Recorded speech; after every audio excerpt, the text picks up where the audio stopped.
boys, here we go. Episode 2 of the Hibs Ramble, the Money Spinner. My name's Craig. I'm joined tonight by Liam and Michael. How are we doing, lads? Not bad, mate. How are you doing? I'm good. How are you, Michael? I'm all good. Nervous, but Nervous? excited. What are you nervous No, for? ahead of the upcoming fixture, which we're going to talk about.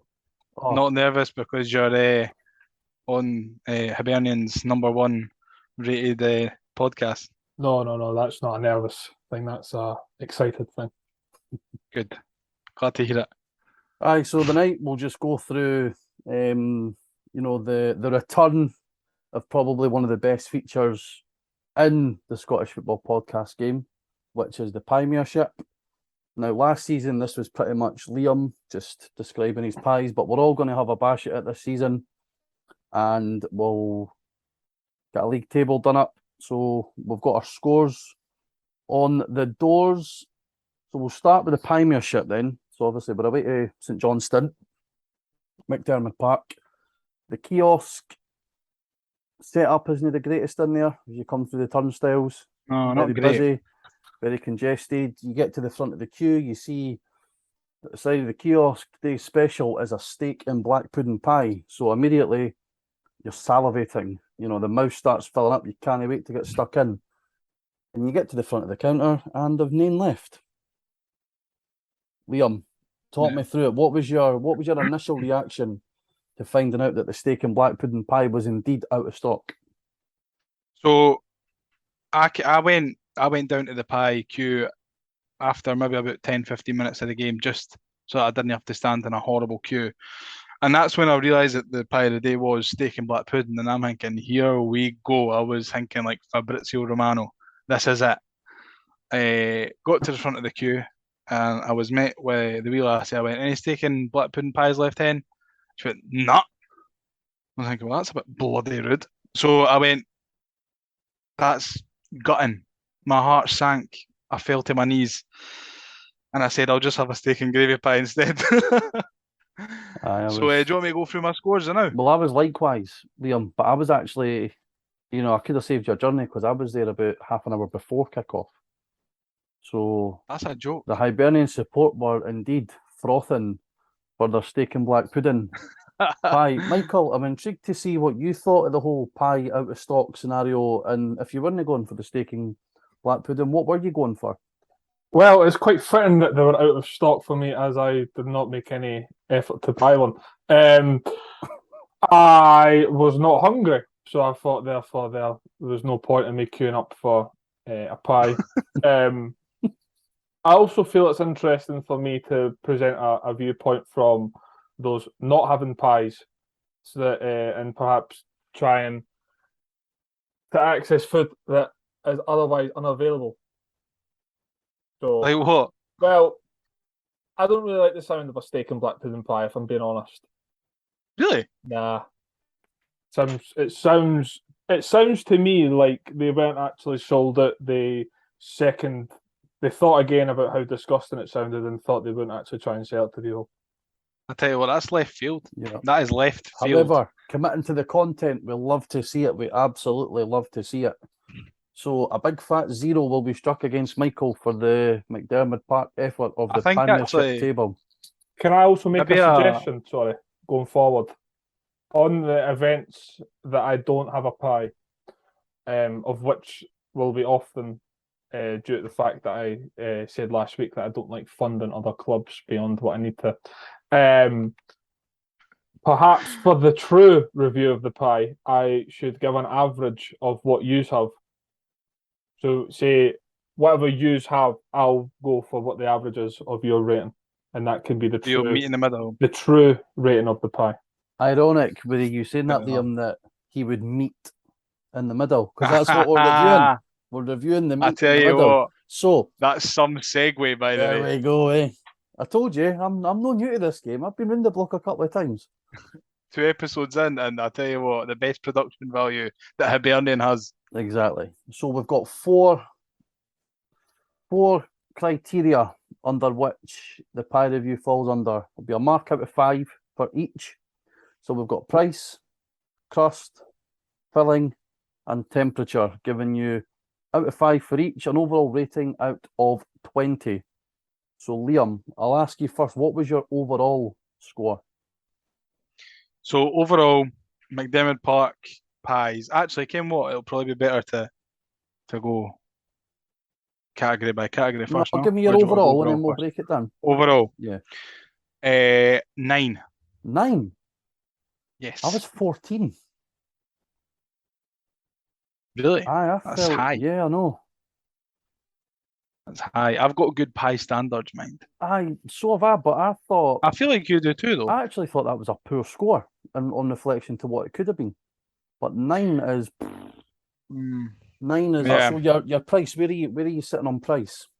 So price, I'm at a 3. I was 4. £2.90 for a steak and gravy pie. I think is a reasonable price point. The reason why it didn't get higher is because the quality of the pie was low. So you get what you pay for, really. If it was a better price and a shiter pie, then it maybe brings the price up a bit. But I'm going middle of the road, 3, £2.90. Well done, McDairmid Park, for pricing your pies correctly. Yeah. What about your crust? I've given it a 2 out of 5 because I've viewed the actual the top, obviously the top crust, and then the bottom crust. So for me, the top crust was nice and soft, fluffy. Kind of had that wee bit of a proper like butcher steak pie feel to it. But underneath was just it was like a paper towel. The underneath was like a paper towel. You took one bite and the pie just fell to bits. So I've given that a 2. I'm inclined to agree with you there, Craig. I've also gone for a 2. My notes here are soggy, no crisp, just about falling apart, but it did hold for the duration of the time that I was eating the pie, so that saves it from getting a 1. I kind of had to angle mine up so the filling went to the sort of back of the pie to stop it fall Yeah, off onto pieces. it's a good technique, that actually. Exactly. See, exactly. I told you I'm not new to this pie game. For filling, I've went 4 out of 5.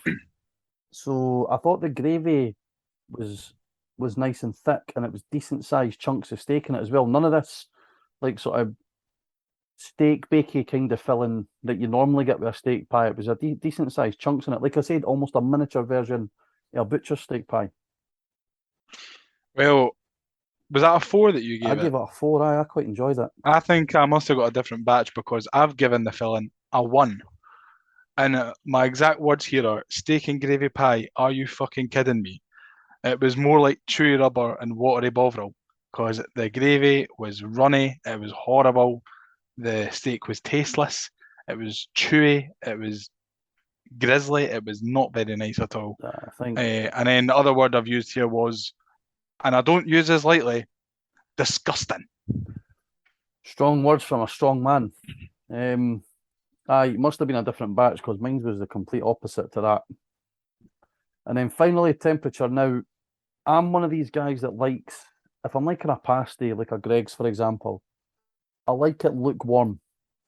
I think the majority are with me on that. You can't eat a steak bake, sausage and bean bake, chicken bake, boiling hot because you'll get 3rd-degree burns on the roof of your mouth. So for me, it wasn't boiling hot, but it was hot enough. So I've given that a 4. 4 for temperature. Rounded up my overall score to 20. Overall score at 14 out of 20. Sorry, 14 out of 20. Yep. For temperature, I've gone for a 3 because it was nearly perfect. It was a shade or two too hot. And you can when you pick it up and it's really hot in your hands, and you're like, oh yeah, can't fucking, and you put it back in the tray. So, I've given it a 3. It was nearly there, not quite there. Given my McDairmid Park overall score a 9 out of 20. So contrasting views on the first Premiership review of the Hibs Ramble. A few strong opinions being thrown around from myself and Liam and Michael as well, with his complete non-committal to the Premiership content, which we love. Strong opinions. Yeah, strong opinion, exactly. So, Michael, have you got anything as a food connoisseur yourself? Have you got anything to add to myself and Liam's comments about the McDairmid Park pie? I appreciate the level of detail that you've went into on all segments. I appreciate the effort that you've put in to doing it. Do I see myself trying any of those pies? The answer is no. Do I look forward to your reviews of other SPFL opponents in the future throughout the course of the season? That answer is yes. But I would like to understand what you were hoping for if your reviews were so low. Well, I'm not going to lie. The last time I had a pie at McDairmid Park, it was probably worse. I think on my last pie review chart, which was on Hibs Talk Extra Time, I'm sure I reviewed the McDairmid Park pie very low because of similar characteristics of the pie: soggy, pish filling, shite temperature, absolute garbage. Small caveat, I think it I'd wasn't rather- actually filled with pish. Let's just clear that up because I think I'd rather have a toenail pie, a toenail and bogies pie, than that pie at McDairmid Park on the Saturday. last pie I had at McDairmid Park got leathered at my hands by Ian Westwater as he was warming up Nick Colgan. So anything was an improvement on that.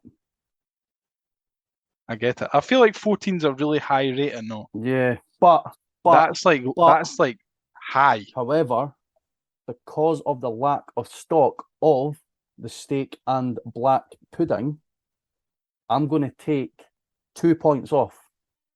So that actually here takes we it go. down to a 12. Because it's an overall service problem rather than Yes. the actual pie itself. Yeah. I get it. Yeah. I do think you need to Customer factor, service really poor. you know, in this day and age with customers, you know, customers being key. You know, it's not the poor lassie's fault. I mean, the two of them were working away like absolute Trojans. Fair play to them. And However, to what extent are you factored in my theory regarding the pies being discontinued on account of the fact that they actually sound disgusting? I think I've got to step in here, Michael, and wholeheartedly disagree with what you're saying. You sound to me like you're not a black pudding kind of man, and to me that's terrible. Because I am a black pudding man. I had a black pudding roll this morning for my breakfast. That's Michael, fine. would you care to respond to that? I think like everything's got its place, and I think a black pudding belongs as part of a fry up. The fry up family. I don't think it should be put in pies. You wouldn't put beans in a pie. You'd have beans on your pie, perhaps, but you have beans in the pie. You wouldn't have a tomato in the pie. So you need to sort of stick to where you know and stick to where you deserve to be, rather than try and meddling with other already good. Trying to fuse meals together. Yeah, I get where you're coming from. Thanks. No, you're welcome. So from the Premiership, here we go. We're off to Saudi Arabia, or are we? Are we off to Saudi Arabia? I know that we're not, and we also know that a certain former Hibernian forward is also not on his way back to Saudi Arabia. So there's almost the clues in the introduction. What's our thoughts on the continual leak of information that Hibs are looking to bring back Martin Boyle? Michael, what's your take on it? Obviously, hope that it can bring him back. I'm not gonna kid anyone on to tell them that I know all the technical and legal ins and outs of the situation, but I suppose as a supporter, I just hope that we can get him back if there's any way that we can. I thought we'd get him back at some point, but I was not expecting it to be this soon. And I think the fact that it's sort of developed past Facebook Hibs page gossip to actually Sky Sports reporting on it and asking Lee Johnson at the training centre, and it actually Hibs apparently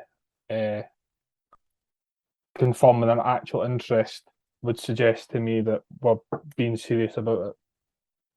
Yeah, Liam, you're a wee bit closer to the eye of the storm, so to speak. What's your take on it? How are you viewing it purely from a playing perspective? I think I'm in the exact same boat as Michael. I thought he would come back, but I didn't think it was going to be as soon as this.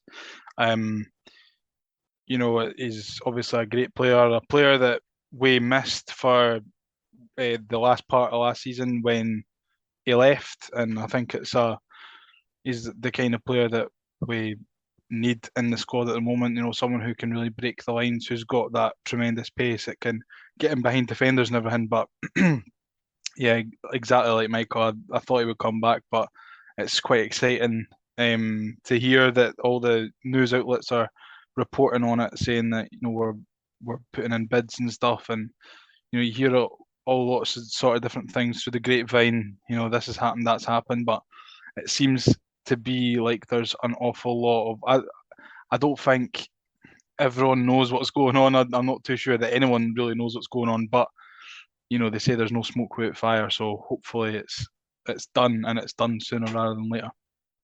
I think you've seen, so there have been so many different stories about it, whether it's Al Fazali, I think that's how you pronounce it, I'm not going to pretend otherwise, have either not paid any instalments, they're not paying Boyle at all, they've been relegated, they're trying to appeal the relegation because one of their teams in the league that could have also went down fielded an ineligible player.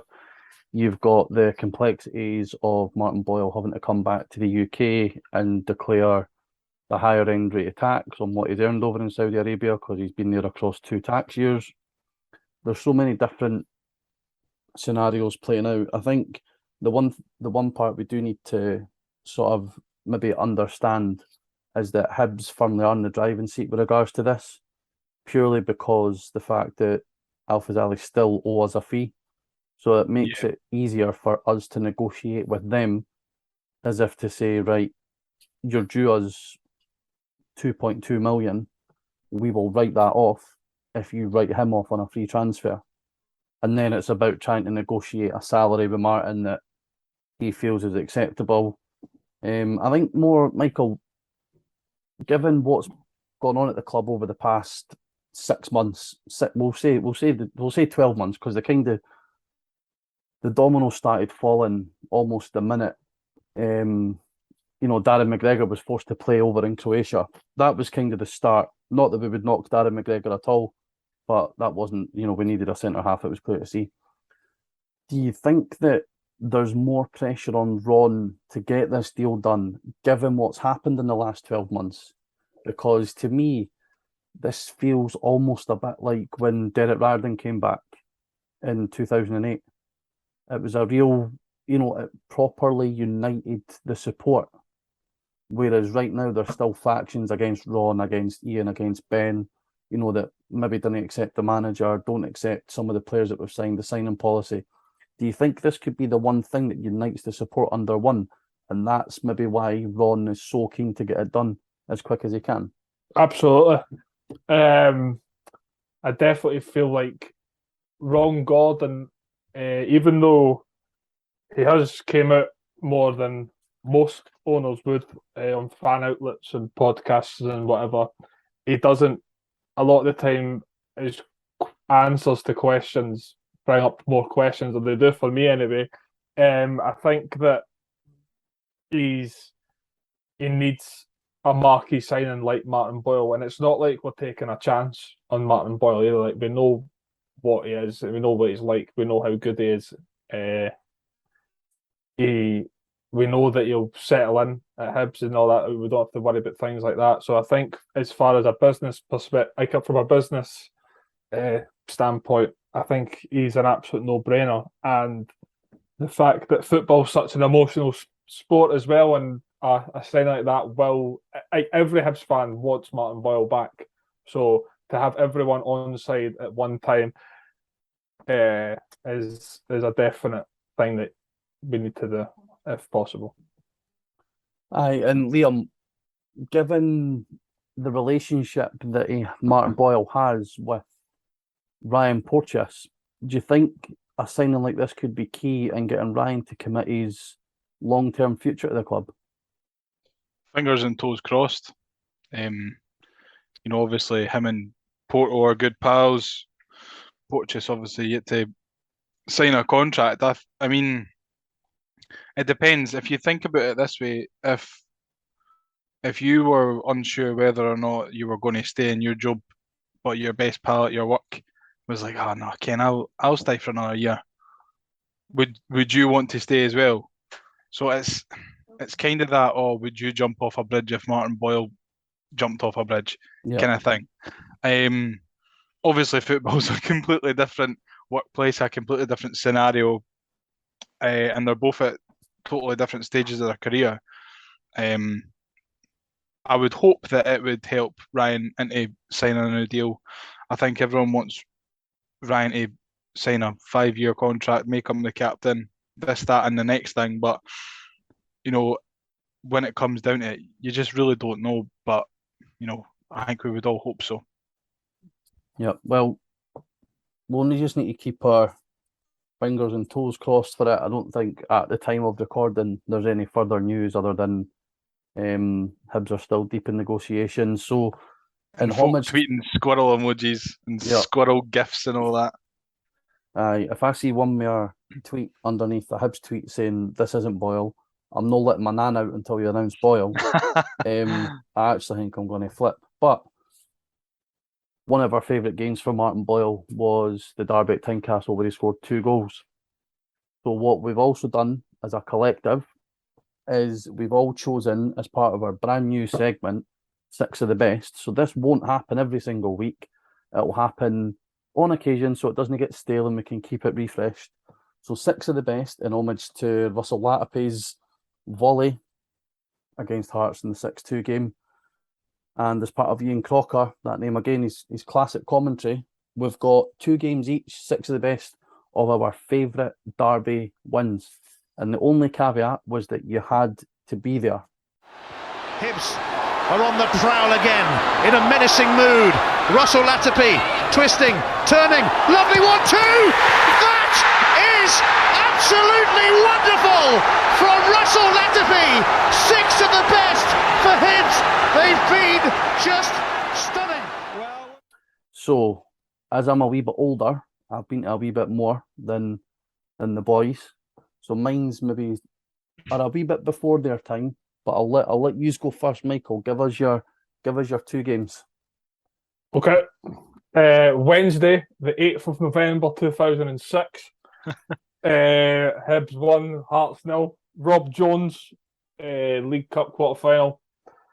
We absolutely battered them from start to finish. It was a 1-0 game on scoreline only.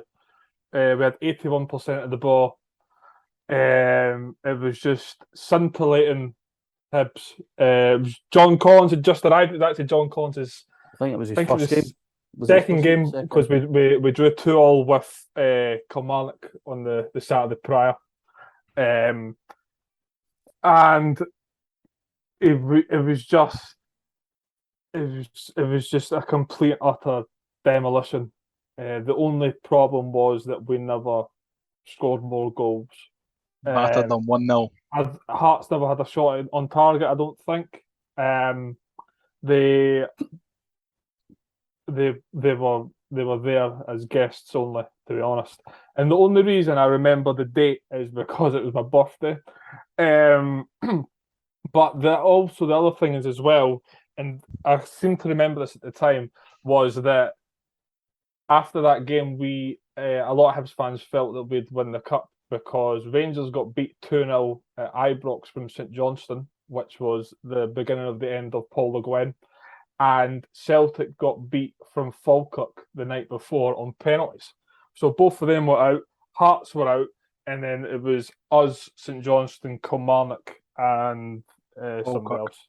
Falkirk in the semis. Right. Yeah. Falkirk, who I've just mentioned. Yeah. So it was a sort of feeling that we'd win it from that point onwards, which we duly did. And is there something about the game that sticks out other than the goal scoreline, or would it be the fact that it was your birthday? Probably the fact that it was my birthday. What did you get for your birthday that year? I'll be honest with you, the only thing I remember about that day is that game. What a birthday memory. And it was something I will cherish for a long time, because Hibs don't win often, and they don't especially win often on my birthday. So No, well, there was a derby on my birthday once, and we got beat 2-1. Anthony Stokes scored a Right, penalty. well, I if think it was that's not your game, we're not interested, well. Liam. Come on, it's just waffle. That's not what this is Yeah. about. This isn't Sorry. about some games that might have happened on our birthday. This is This is festive West. So let's This is hear your me first boosting game. my ego. Let's hear And your then first game. Oh, Oh, sorry. my first game. Yep. Yeah, Michael, squeeze it, bro. My first game is I don't know the date, but it was the game at Tynecastle. We won 2-1. 12th of May 2013. Is that the one that I'm? Or 13th of May, sorry, because it was the day before my higher history. But anyway.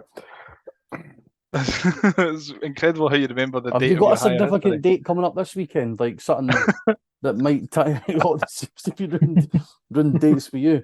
So Liam, I think I know the game that you're referencing, but Yeah, so we won Break it it down. 2-1. Hearts went 2-1. Hearts went 2-1 up. No, they never. Hearts went 1-0 up. Darren Barr scored in the first half. And I think it was the year after they beat us in the cup final. Yep. I think. And they played Avicii Levels when Darren Barr scored, which is really annoying because it is such a good song. But it's ruined by the fact that every time I hear it, I think of getting absolutely spanked at Hampden by Hearts. But yeah, so Darren Barr put Hearts 1-0 up, and I think all the Hearts fans thought that they were going to go on and score 4 or 5 again, because we were pretty poor in the first half. Until the second half, and Lee Griffiths scores an absolute screamer of a free kick for what felt like it was about 100 yards out. it was almost identical to the one that wasn't. It never happened. Easter Yeah, Road. I was a ball boy for that game. Did you know? Yeah. Well, there's your Right behind the goal. Right, again, we're not talking about games that way. I'm just wanting to boost my ego, Craig. I'm so sorry. So the Lee Griffiths free kick, and then Ross Caldwell obviously right at the end, and the shit celebration, arms in the air, walking towards Hibs fans. The worst celebration for a last minute winning in a derby I think we'll ever see. Here's a in all our hypothetical lifetime. for you about that game, right? If you pay attention to Scott Robertson as he plays the ball to Ross Caldwell, Danny Wilson, I think it is, absolutely cleans him out. Like do you think if Caldwell doesn't score, we get a penalty? I don't know. I don't think I've really noticed that before. If you go I back and think watch so. it, Robertson gets, and I mean, he gets proper cleaned out. But then again, Craig Thompson was the referee, so Aye. that was a good one, Liam. I remember being in the middle. It was a good one. I think we would have got a penalty because because Craig Thompson looks as if he's played advantage, like he does like the gesture. I mean, I'm doing the gesture that nobody can see because we're on audio. But anyway, He's put both his arms up. No. So I think we would have got a penalty, but as you say, it was Craig Thompson, so it's very difficult to know. Yeah. That was middle section, row 8, I think it was. So the very back row before they split. I was in into the upper in tier. the very front row. I ended up down And beside you, mate. I went diagonally down. I From got the squashed goal. by a big guy when Griffiths scored the free kick, and then he squashed me again when Caldwell scored the winner. I do apologise, mate. Can I provide a fun fact about that moment? Of course you can. Of course you can. I was in the second row, and next to me there was 2 guys, and they both ran on the pitch when the goal went in. But one of them got moved away as per normal, but his pal was like a big bodybuilder, and he required 6 stewards to get him off because he just planted his heels in the middle of the box, bagged off, which I thought was quite humorous. Well, if it's no bodybuilders, Brilliant. it's coconuts, eh? Liam, what's your interesting fact about that day, if you have That was one? my interesting fact, that I got squished by a really large man at both goals. I thought at one point, I can't remember what goal it was, but I genuinely thought that this was the end, and that was how I was going to die, celebrating a Hibs goal at Tynecastle. Probably the way that I want to die, to be honest. Wouldn't it be the worst way to go? So we'll go a wee bit old school, a wee bit vintage for my first game. Is it maybe the 27th of December, 1999? So the final Edinburgh Derby of the 20th century before we went into the new millennium. And courtesy of Dirk Lehman, Frank Sozzi and Kenny Miller, we absolutely slapped them 3-0. So I would have been 8.5 at that point, and I believe that was my first time seeing Hibs win at Tynecastle. I don't think I was old enough to be taken to the Graham Hunter game, which was in '94. And that was just like being a wee laddie and being in that atmosphere like that. Tynecastle was quite poisonous because they were dead set against Chris Robinson at that point, and we'd only just came back up as it was the first division at the time. So we're in the Premier League for 6 months. Kind of the core of the team was still together that brought us up, with players like Derek Collins, Paul Liverin, Pat McGinley, John Hughes, Stuart Lovell, etc. And then Kenny Miller kind of burst on at the start of that season. And just the overriding memory of that is just being right behind Sozzy as he leathers it. And as soon as he scores, he doesn't go mad. He just turns and just gently jogs back to the Roseburn. Stands in front. I mean, we've all seen it. He stands in front of the Roseburn and just gives it a wee fist pump. I mean, the guy loved a goal against Hearts, loved a win against Hearts, never lost to Hearts, which we don't often say. And the one memory I've got is that's the first time I can remember ever hearing the chant, "Oh, it's all gone quiet over there." And that was just a crescendo. It just kept going and going and going throughout the entirety of the game. And then obviously Kenny Miller seals it with a brilliant left-footed finish. So that's game number 1 for me. Michael, what's your second game? I don't know the date to hand, but it was during the Neil Lennon era. 3-1, which was, if I'm not... 3-1. Yeah. Should have been 4. It should have been 4, because Dan McGregor scored a perfectly legitimate goal within the rules of association football. However, it was disallowed for reasons unknown. Anyway, Cummings, Holt, and Shinnie, I believe, scored. Yep. I mean, I don't advocate this, but I had a drink, right? So Michael, at the Hibs Ramble, we're all about adults making sensible choices. My memory's a bit sketched, but I do remember just the fact, again, it was midweek under the lights. There was also that fact that Sky Sports didn't pick it up, so the only way that you could see it was if somebody had it on Periscope, if you weren't at the game. And it was just another demolition job. Again, we were just far superior. We were much better than them in all areas of the park, and we just, it was just a doing. And it was 3, should have been 4, but it should have been about 8 or 9, to be honest, that night. And then they got they scored a rebound for a penalty as well. Yeah, it's quite a just Gone Calves, I think. A Hearts goal, a typical Hearts goal at Easter Road. Anything other than the goals that stands out that you can remember, or is the fact that you were severely pished enough of a moment in its own? You say severely pished. I say probably had more than I should have, but more units than your weekly allowance. Yeah, more units than has been recommended to me by medical professionals.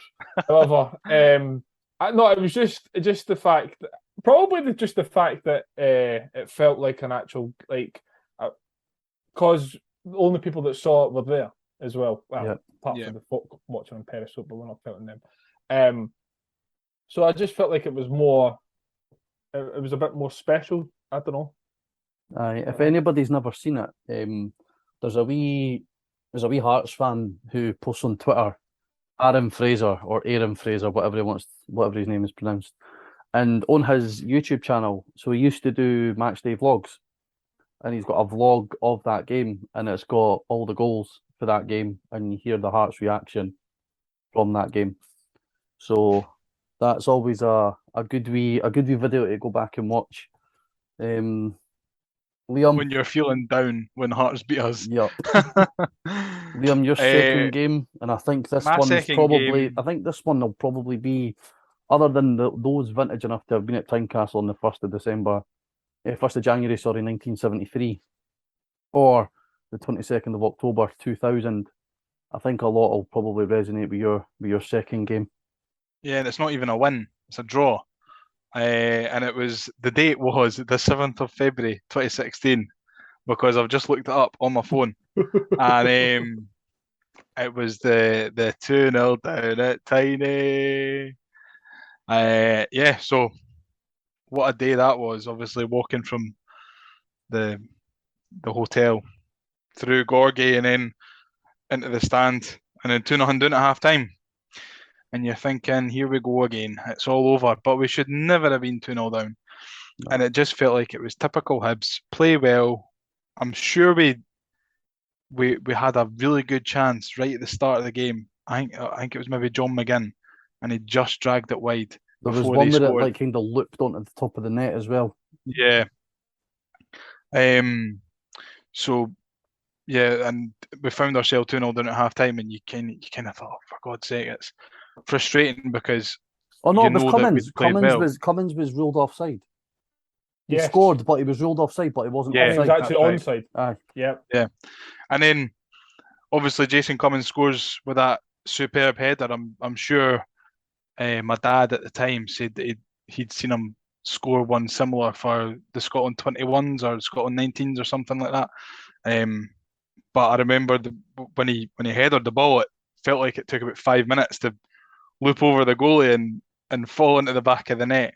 And then, the rest is history with the corner and Darren McGregor's header that he should have scored, and it falls back to Paul Hanlon, who slips over and the most Hibs goal.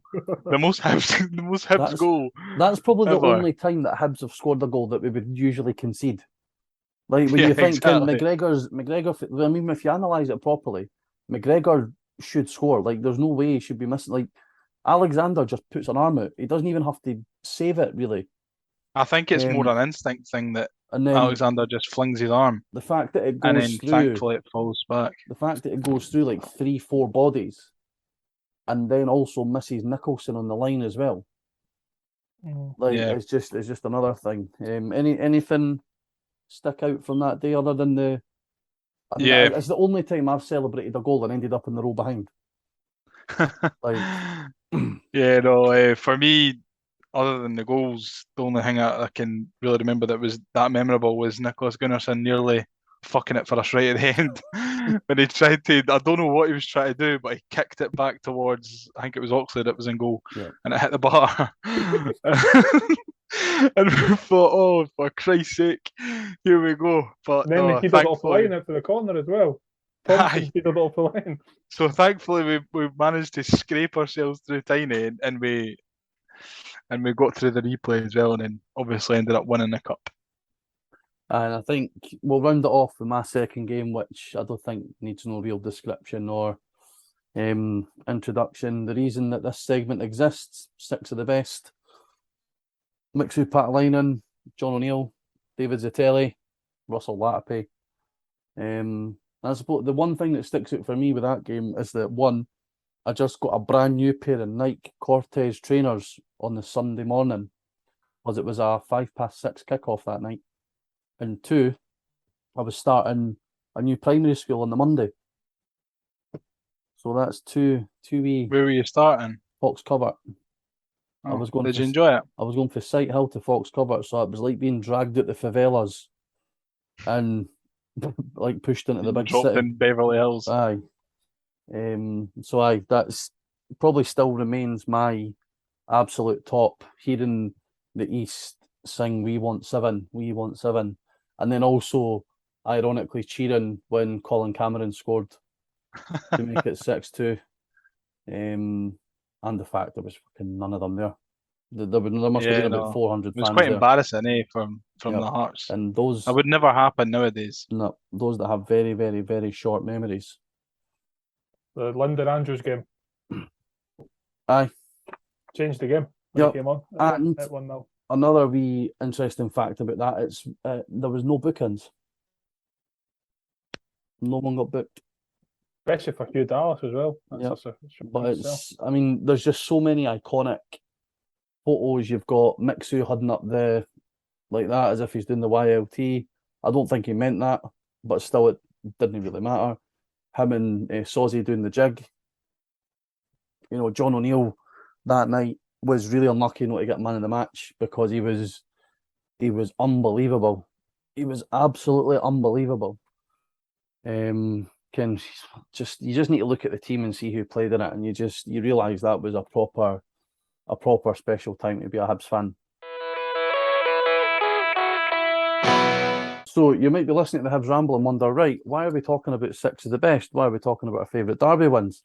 And that's because this Sunday, August 7th, 2022, first home game of the season, first home league game of the season, Lee Johnson's first home league game as Hibs manager. We take on, we've all got our names for them, we'll just call them. We take on them at Easter Road. Michael, how do you feel we're shaping up? I know you tend to get to almost every game. How do you going for the biggest from? Did you manage to make it over to Portugal actually? No. No, right, okay. So ignoring Portugal, then we've all watched it on YouTube. How are you feeling about welcoming our city rivals to Easter Road on Sunday?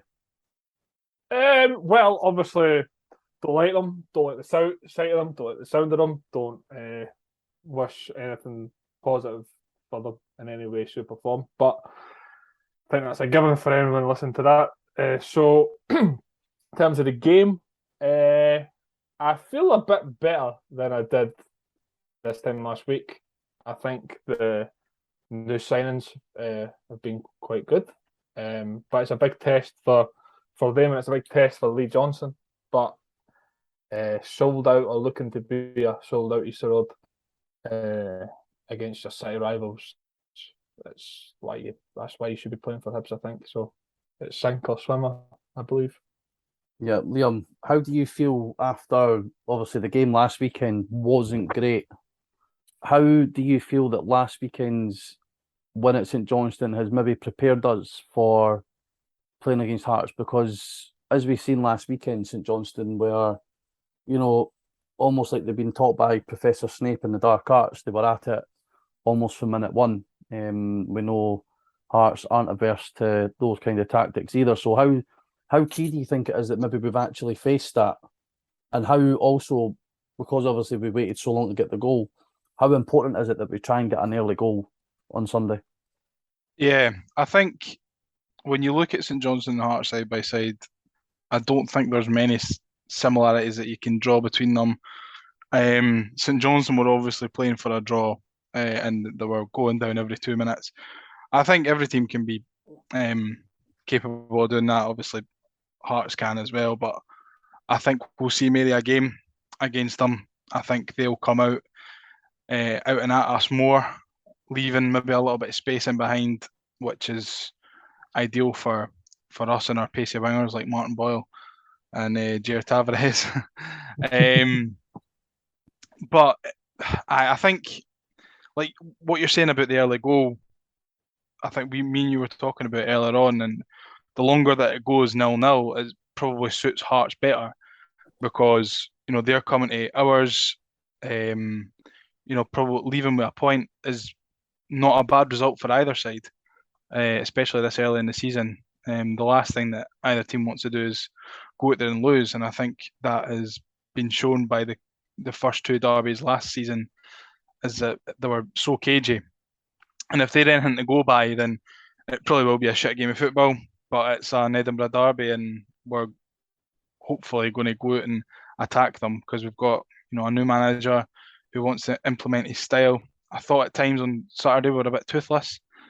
Whether that was down to the way that St Johnstone were playing the game or whether down to the way that we were set up, it's kind of difficult to tell. But hopefully we come out with a little bit more attacking intent on Sunday. Michael, for you, where do you feel this game will be won and lost from a Hibs perspective? Where can we really gain the upper edge on Hearts on Sunday?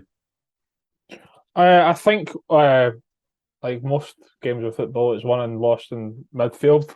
I think it's important that our players are aggressive. Joe Newell, Kenny, Henderson. I think it's important for them to be aggressive. I think they need to want to play football as well, because Hearts are going to just try and sit in and get us in the counter, I think. So we don't want to reduce ourselves to their way of playing either, because we'll get beat if we do that. We need to try and harness our own strengths and play to our own strengths. And I think whoever does that the best will win.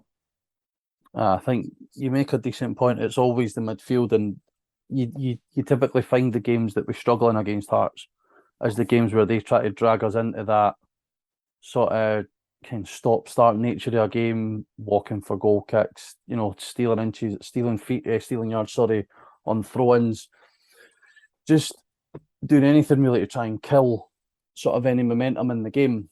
And I think that the way that Lee Johnson wants his team to set up is that if Hearts want to come and play football, I think it could actually come and play into our hands.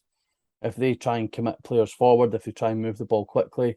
We've seen on Saturday that Nohan Ken is quite good at, ball recovery. He's also good at spotting danger before the danger even becomes apparent and getting in the right place at the right time. So, if we can, I hate using the phrase turnover in football, but if we're able to get the ball quickly, in our third and turn it round, and we can have players like Melkerson, Jair, Boyle, Eli Yuan in behind.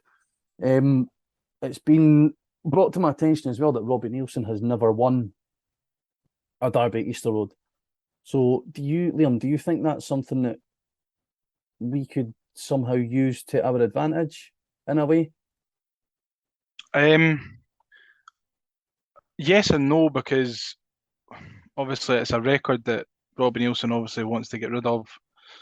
But at the same time, I doubt that's what drives him as a manager, as a Hearts fan. But do you not think he'll... because there's still an element of that Hearts support that I'm never ever forgiven him for that, as a title, the money spinner, that comes from Robbie Replay himself, the money spinning replay. I mean, that we can use. Can we somehow use that to our advantage, knowing that despite what he's done for them last season, getting them back up, finishing third, guaranteed group stage European football, that if we can somehow get the win on Sunday, it just immediately puts pressure on them. What can we do? To try and ensure that?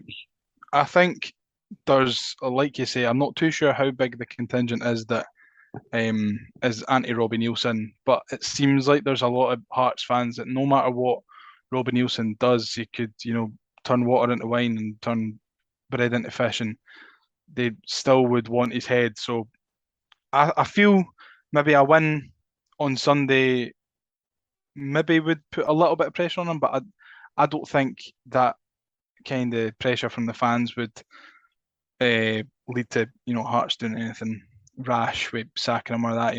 He has just got them group stage European football, got them to the Scottish Cup final. He's obviously a half decent manager, but here's hoping that he keeps his can he win at Easter Road record. On the flip side, Michael, what pressure is under Lee Johnson to get a win? Given do you think that the way that the group stage of the League Cup's played out, that that sort of feel-good factor that we were discussing about the return of Martin Boyle, is this something that I think, do you feel that this is something, even though it's really on in Lee Johnson's tenure, that he really needs to get right? Absolutely. Listen, football fans are fickle. Football fans don't really think logically a lot of the time.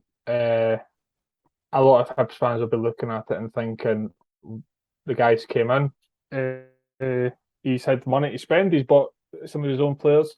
We've went out the League Cup groups to lower league opposition. Then the first home game is against Hearts. If you make an arse of it, then that's what you're going to get people on your back for. It doesn't matter if we won last week or not. This is an Edinburgh Derby, and Hibs managers need to know and need to understand the importance of Edinburgh Derbies, especially ones at home. Not even in terms of just the season, just to the fans, and the fact that I'm going to say we're going to sell out, but technically we haven't sold out, but we're probably going to. Shows that the fans' intent. So I think Lee Johnson needs to win. He just needs to repay the fans for. Yeah. I think Hibs did tweet saying that it was a sellout earlier on. So but as we see, there's a difference between about tickets being sold and actual bums on seats. Because yeah, we've went to the ticket exchange. Yeah. yeah. So here's hoping that any of those Hibs fans listening that can't make it on Sunday, please release your seats to allow any other Hibs fans who might want to attend the chance to go to the game. We'll get predictions, boys, before we start to wrap up. Liam, I'll come to you first. What are you thinking score-wise?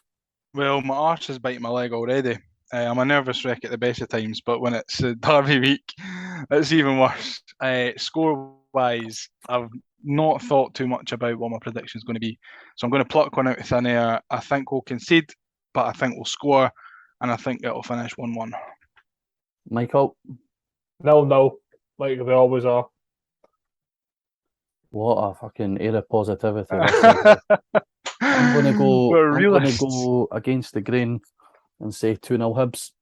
I thought you were going to go against the grain 2-0 Hearts. No, well, that wouldn't be going against the grain, would it? No, I think that, it's coming up to one of those points, I think, where there's only so many times they can be spawny and get away with it. Even when you go back to the semi-final. Somewhere. We've said that for years. Joe Newell getting sent off, Porteous, Craig Gordon getting a magic finger to tip Porteous' header onto the post. There's so many different things.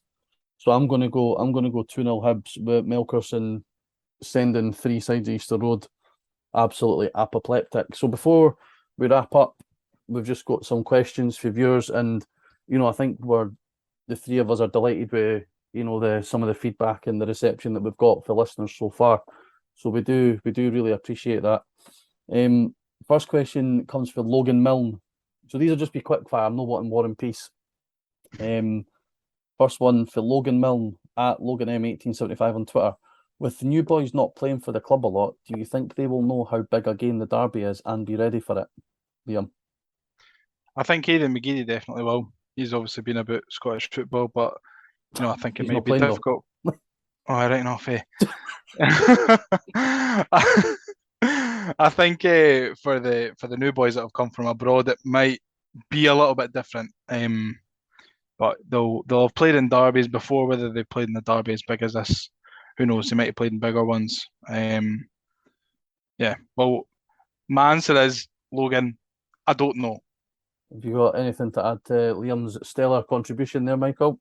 I think, well, just the fact that they will have played in derbies, they will have played in games where it's on them to just win the game by any means necessary. And I think those that haven't played in them or haven't played in the Edinburgh Derby anyway, I think it's important that the players that have a word with them and just sort of let them know about the importance of the fixture. Yeah, I think it can go one of two ways. You can have them coming in as an outsider and being like, "Oh, great, a derby, right, cool," or you can have them be all nervous because they understand what the fans mean, what it means to the fans. Sorry, I think there's a happy medium to be found in amongst the two. But players like Tavares, he's coming for Benfica. Porto's. Can you see them chucking flares about it? Under 14 hockey games. But he's been playing at the Resis. Aye, but it doesn't matter. He's been brought up in that culture, so he knows. Yeah, I suppose so. The importance of a city rivalry. Yeah. Next one comes from our good friend Billy Stirling at King of the North 31. So talking about Boyle, about being excited about Boyle coming back. Given that Elias Melkerson has started the season on the right hand side of the sort of front three, attacking wise, where does that leave him if we do get the Boyle deal over the line, Michael? Looking for another position. To put it bluntly, I think you play your best players in their best position, and it's good to have competition. Don't get me wrong, but Melkerson will have to play somewhere else if Martin Boyle returns, and that's just the nuts and the bolts of it. I do think that until we get sort of like Kevin Nisbet back fit again, having a three of Ewan, Melkerson and Boyle isn't necessarily a bad thing, because all three of them can play through the middle, they can play off the left and they can play off the right, so there's enough interchanging within that. Liam, for Jack Gillies on Twitter, Rocky is a changed man after last season. Do you think he will go on to become a bit of a cult hero, much like Effie? I hope so. I certainly hope so, Jack. It's a strong opinion you've given there, Jack. A very strong opinion. It's a very strong opinion, and I'll give you a really soft one back. I hope so. I really do. I think we were talking about this other day. The PR around Rocky has been superb, from Ben Kensel pulling on everyone's heartstrings, saying, "Why do the fans hate me?" And I think there was a lot of people within Scottish football, not just Hibs, that were jumping on his back. Guy's a young laddie. And you can see on St Johnstone on Saturday against St Johnstone, he played really well. He was solid, albeit against a flaccid St Johnstone attack. But you can only play in front of play who's in front of you. I've messed that right up there, eh? Yep. Jesus Christ, for a podcast, can't even talk. But no, I hope that he becomes this week. I know. I hope he becomes a cult hero. I do like him. I think he's a bit raw, but you got to remember he's a young laddie, and he's learning the league, he's learning the team. So get off his back, let him play his game. And then we've got two that have came in anonymously via Michael. I don't know if you want to put a name to the question, Michael. That's entirely at your discretion. Lloyd. So Lloyd is asked, so just a quick yes/no from both of you on these ones. So first one, would you accept us not signing a centre-half if it meant signing Martin Boyle? Liam? No, get them both. Or is it a one or the other? I think it's a one. I think, his question is, would you accept us not getting a centre-back if we got Boyle? So it's kind of one or the other. Yes, I would accept not getting a centre-half to bring Boyle in. Right, thanks, mate. That's what I needed. Michael? I would concur. I think that's three concurs with that one. And then the second one is maybe a topic for another podcast when he gets closer to full fitness. But at this moment in time, based on how the squad is set up, regardless of whether we get Boyle or not, Michael, does Nisbet walk straight back into the team? Good question. I don't know, to be honest. I mean, it'll depend on when he comes back, how players are playing. Yeah. But I think right now, I would probably say yeah. If it was to be fit tomorrow, would he walk back in? I would certainly think so. Yeah, I think so. I think he'd play ahead of Doige. Yeah. Anyway. I think he'd play ahead of Doige. It depends how Ewan does. So it is a big fat hairy depends. And really. Bojang as well. Don't forget big legend Bojang. Excellent. So we'll wrap up. Again, thanks to everybody for listening to the podcast, whatever you do. If you could remember to subscribe wherever you get your podcast, whether that be thanks to Liam, we're now on Apple Podcasts, Spotify, YouTube. If you've got any feedback for us, any topics you'd like us to discuss, any ideas for features, please let us know. Get in touch with us. Our socials were at the Hibs Ramble across Facebook, Twitter, and Instagram. And for anybody who's going to the game on Sunday, enjoy yourself. Let's hope we're back next week reviewing an absolute scalping. Based on the law of averages, we probably won't be. However, we can but dream. So, Michael, Liam, thanks very much for coming on tonight. It's been a blast, and I've really enjoyed myself. So have I. And now I'm away to get a takeaway. We can discuss this. I don't know yet. Thank you. Right. Thank you for listening. Cheers, lads.